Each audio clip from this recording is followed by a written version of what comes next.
এই ফুচকা ফুচকা 10 টাকায় 4 পিস, দারুন দারুন ফুচকা, খেয়ে যান খেয়ে যান, ফুচকা খেয়ে যান। কি ব্যাপার? কি হয়েছে লোকজনদের আজ? আজকে 1 সপ্তাহ হয়ে গেল, একটা টাকাও কেনা বেচা নেই। এভাবে চলতে থাকলে তো সংসার চালানো মুশকিল হয়ে যাবে। ওই তো, হ্যাঁ, কয়েকটা মেয়ে এদিকে আসছে। দেখি দেখি ফুচকা খায় কিনা। হ্যাঁ, দামটা আরেকটু কমিয়ে বলি। এই দেখে যাও, খেয়ে যাও খেয়ে যাও ফুচকা। এই 5 টাকায় 4টে, খেয়ে যাও খেয়ে যাও। এই চল চল, 5 টাকায় 4টে ফুচকা খেয়ে আসি গিয়ে। না না, এত সস্তা ফুচকা খাওয়া যাবে না। 5 টাকায় 4টে ফুচকা দিচ্ছে মানে ফুচকাতে নিশ্চয়ই কোনো ভেজাল আছে। এ ফুচকা খেলে অসুস্থ হয়ে পড়বো। তোরা যাস না ওই ফুচকা খেতে। চল, আমরা পাশের দোকান থেকে গিয়ে আইসক্রিম খাই।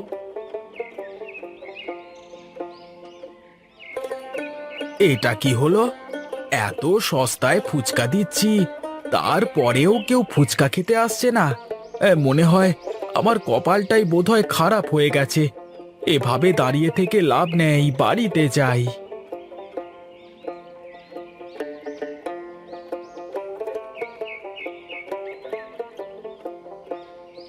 কি ব্যাপার, কি হয়েছে তোমার?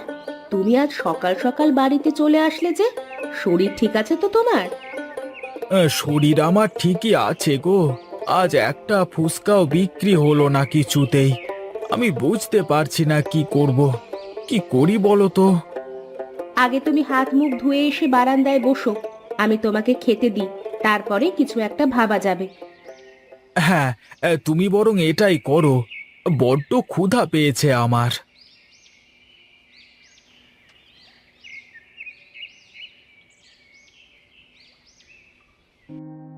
ঘরে চাল ডাল সবই তো শেষ। যে খাবার আছে এটুকু তো এবেলাই শেষ হয়ে যাবে। রাতে খাবো কি আমরা? যা হোক, এখনকার মতো খাবারগুলো তাকে দিই, পরে যা হবে দেখা যাবে।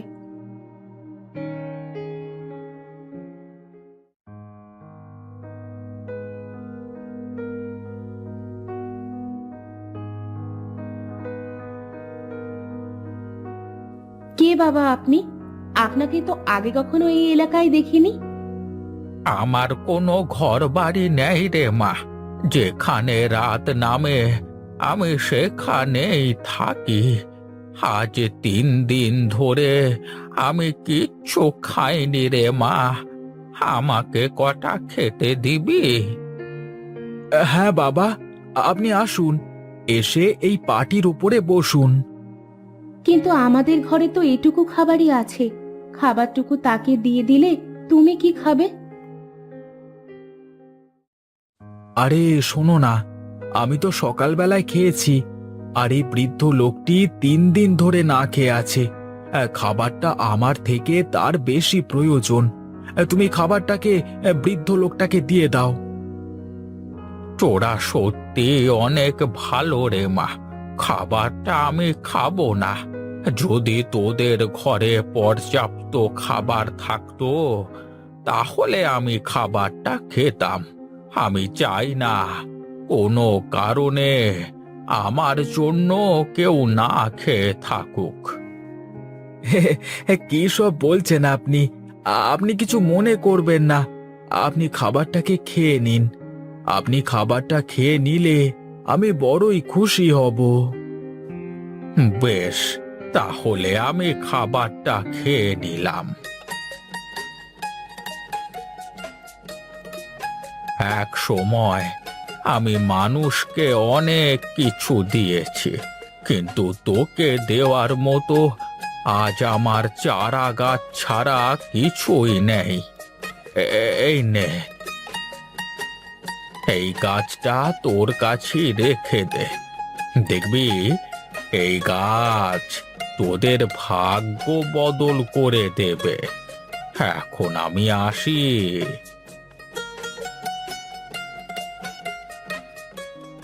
কি গো, তুমি সবটুকু খাবার বৃদ্ধ লোকটিকে দিয়ে দিতে পারলে? এখন তুমি কি খাবে? গিন্নি, তুমি এত বেশি কথা বলো কেন? এই নাও, তুমি এই গাছটাকে বাড়ির আঙিনায় পুঁতে রাখো। আমি একটু মহাজনের বাড়ি থেকে ঘুরে আসি।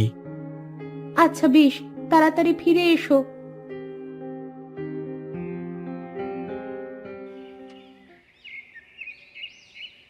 ওই দেখুন মহাজন বাবু, কে যেন এদিকে আসছে।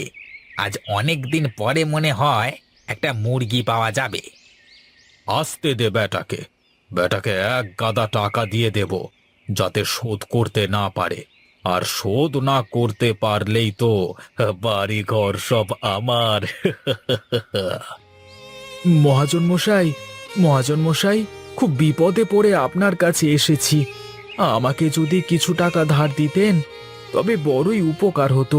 বউ বাচ্চা নিয়ে না খেয়ে মরছি। তোদের মতো অসহায় লোকেদের সাহায্য করবার জন্য আমি তো আছি। এত চিন্তা করিস কেন? কত টাকা লাগবে বল? মহাজন মশাই, 1,000-5 টাকার মতো হলেই হবে বাবু।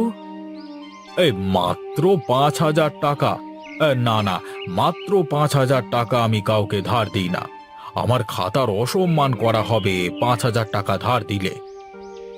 তাহলে কত টাকা ধার নিতে হবে? আমি তো 20,000 টাকার কমে কারোর খাতা খুলি না। তা তোর যা অবস্থা, তোকে বরং 15,000 টাকা দিয়ে দিই। নিয়ে যা। তা প্রতি মাসে 2,000 টাকা করে শোধ করবি। এভাবে 12 মাস আমাকে 20,000 টাকা দেওয়া লাগবে। আর যদি 1 মাস টাকা দিতে না পারিস তবে পরের মাসে আরো 500 টাকা জরিমানা সহ 2 মাসের টাকা একেবারে দেওয়া লাগবে। ঠিক আছে? কিন্তু আমি এত টাকা কোথা থেকে দেব বাবু? তাহলে আর টাকা নিয়ে লাভ নেই। যা যা, বাড়িতে চলে যা। না না, এতগুলো টাকা দিচ্ছেন যখন নিয়েই নি, পরেরটা পরে দেখা যাবে। এমনিতেই ঘরে চাল কেনবারও টাকা নেই। আচ্ছা বাবু, দিন দিন, টাকাটা দিন। আয়, এই নে, এই সাদা কাগজে একটা টিপ ছাপ দে। দে।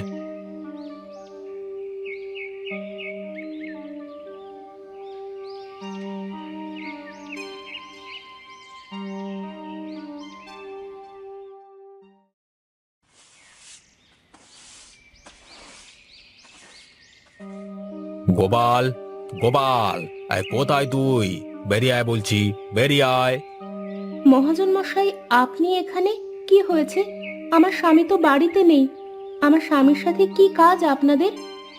তোর স্বামী আমার কাছ থেকে অনেকগুলো টাকা ধার নিয়েছে। 3 মাস হয়ে গেল, 1 টাকাও পরিশোধ করবার কোনো খবর নেই। 1 মাসের মধ্যে যদি তোর স্বামী আমার টাকা পরিশোধ না করে তাহলে কিন্তু তোদের এই বাড়ি খালি করে দিতে হবে, এই বলে দিলাম। আচ্ছা, আপনারা আসেন এখন। আমার স্বামী বাড়ি এলে আমি বলবো। আমি অত শত কিছু জানি না। টাকা নেওয়ার সময় তো গোপালের সাথে আমার এমনটাই কথা হয়েছিল। ও সাদা কাগজে টিপছাপ দিয়ে এসেছে।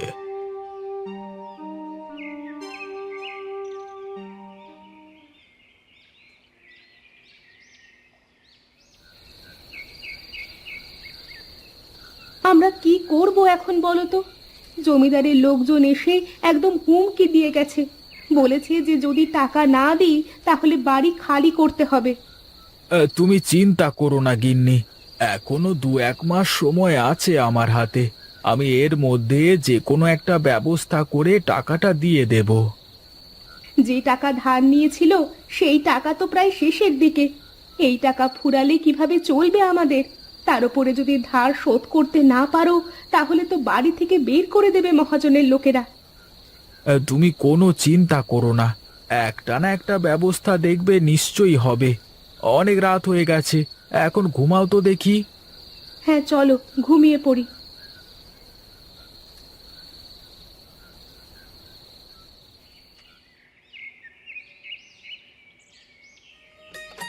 ওগো, কই তুমি? তাড়াতাড়ি এদিকে এসে দেখে যাও, কি কাণ্ড বেঁধেছে এখানে। কি ব্যাপার গিন্নি, কি হয়েছে?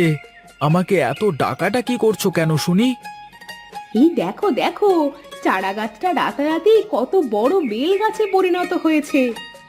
তোমার মনে আছে ওই বুড়ো বাবা বলেছিল গাছটা নাকি আমাদের ভাগ্য পরিবর্তন করে দেবে? তা তো মনেই আছে। এখন যদি বুড়ো বাবার কথা মতো গাছটা আমাদের ভাগ্য পরিবর্তন করে দেয় তাহলে ভালোই হবে। কিন্তু এটা তো বেল গাছ, বেল গাছ না হয়ে যদি টাকার গাছ হতো, আর গাছের মধ্যে যদি টাকা ধরতো, তাহলে কতই না ভালো হতো। আরে আরে আরে, এটা কি হলো? গাছে তো সত্যি সত্যি আমাদের কথা মতো টাকা ধরে গেল। টাকাগুলো পারো পারো পারো তো, দেখি টাকাগুলো আসল কিনা দেখি তো। হে হে, যদি টাকাগুলো গাছ থেকে পাতার মতো ছিঁড়ে ছিঁড়ে পড়তো, তাহলে তো ভালোই হতো। হে হে, গিন্নি দেখো দেখো, গাছটা কেমন আমাদের ইচ্ছে পূরণ করছে। হ্যাঁ গো হ্যাঁ, তাই তো দেখছি, গাছটা তো ইচ্ছে পূরণকারী জাদুর গাছ। আজ থেকে আমাদের আর কোনো অভাব থাকবে না, আমরা বাকি জীবনটা আরামে কাটিয়ে দিতে পারবো। হ্যাঁ গো হ্যাঁ, আর এই টাকা দিয়েই আমরা জমিদারের ধারও শোধ করে দিতে পারবো, আমাদের আর কেউই বাড়ি থেকে বের করে দিতে পারবে না। ধন্য ধন্য তুমি বৃদ্ধ বাবা, ধন্য তুমি। তোমার এই উপকার আমি সারা জীবনেও ভুলবো না।